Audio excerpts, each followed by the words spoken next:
Oops. All right, so let's talk about association classes.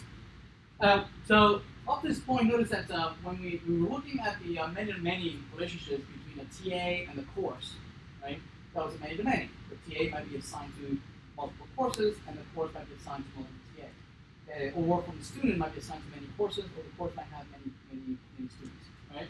And that relationship, between that many-to-many relationship, the only thing that we were capturing is that the two records were associated with one another. That's it. That's the only thing we were capturing. That this record is somehow related to that record over there. That's the only thing we were capturing. But what if you'd like to be able to capture something else? Not only that this record is associated to that other record, but you might want to capture maybe a couple other attributes. Right? Then we say that the relationship is an association. Okay? Not only are we going to have foreign keys to the original records, not only that, but we're going to add a couple more fields that are going to describe that relationship. Okay, so let's talk about that. We call them association classes. Right. So in an association class, we capture it in a different syntax in UML. Right. So here we have a flight and a frequent flyer mile. Right. So and we have a many-to-many. Right. We have a flight is going to have many instances for a frequent flyer mile, and a frequent flyer mile is going to have many instances of flight. You want to keep track of all the times that you've flown, right, and how that affects and calculating your frequent flyer mile. Make sense? So that many-to-many will be captured just with a single many-to-many, and you're done. Right? And the way you would implement it, the way you would reify it, is that you would replace the single many-to-many with two one-to-manys. Yes? Right? And that new class would be implemented as a new table, and we would refer to that table as a mapping table. It's saying that it's mapping that record, mapping it to that other record. Right? And the way it does it is that it has two foreign keys, saying that one over there is related to one over there. That actor is acting in that movie, and this movie has all those actors. That's it. But what if you want to capture something else and say, oh, by the way, they got an Oscar, or they got a nomination, right? Or they only acted and these are the credits, right? So if there's more things other than just the foreign keys, and you want to specify something else, then you don't capture it just in UML. Just putting the line and putting star is not enough, because where are you going to put the nomination? Where are you going to put the credits? Where are you going to put their salary or whatever when they were acting in that? This is what I mean, right? So if you only have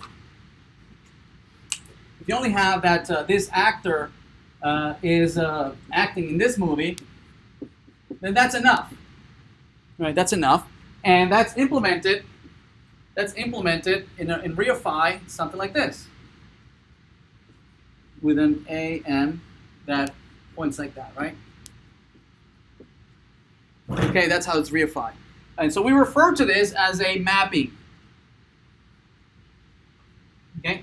But if you want to do the same thing, where you have an actor here and you have a movie here, right? And same thing.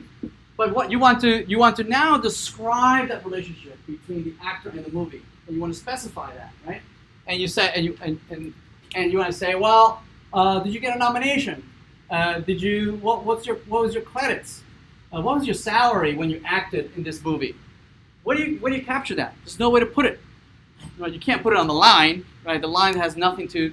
So the way that is captured in UML, right? The formal way of capturing is to put an association, right? And in this association, you would put all these fields.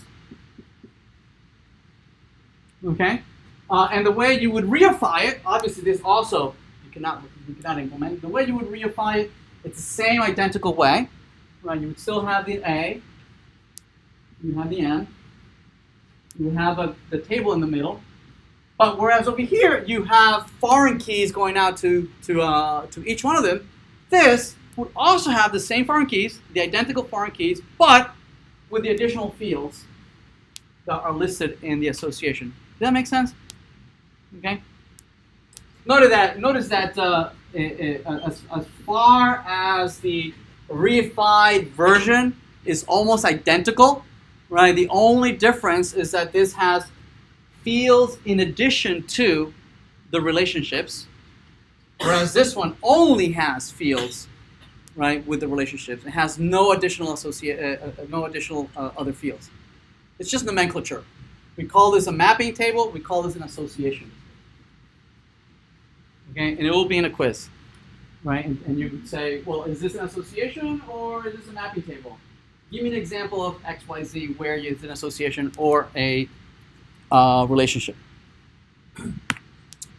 So here's an example of having the flight and the mileage, and then reified with this frequent flyer mile that has the first name and last name. What was it? No, mileage credit. So there it is. Here's the mileage credit that has two foreign keys, one pointing to the flight, one pointing to the frequent flyer mile, but it has all this other extra information, the base mile, the flight number, the frequent flyer miles, the bonus mile, describing that relationship between the frequent flyer miles and the flight. Okay, so here's just an example of another one, association classes, extra information.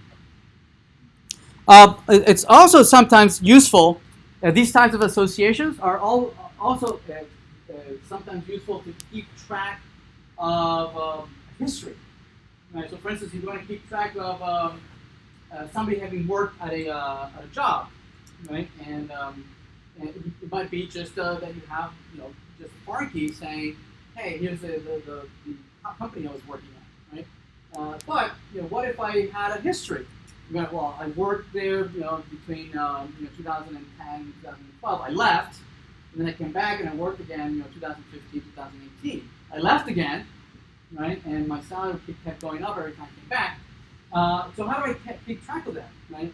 Association classes are great for that kind of thing, where you have references between two records, but then you have like a history or like an audit trail, right, of saying, well, between these dates, this was the salary, between these dates, this was my position, and these were my tasks and whatnot. So it's a very good use of association classes, like for an audit trail or keeping a history of relationship between two records. And this is the implementation in SQL. Okay, all right.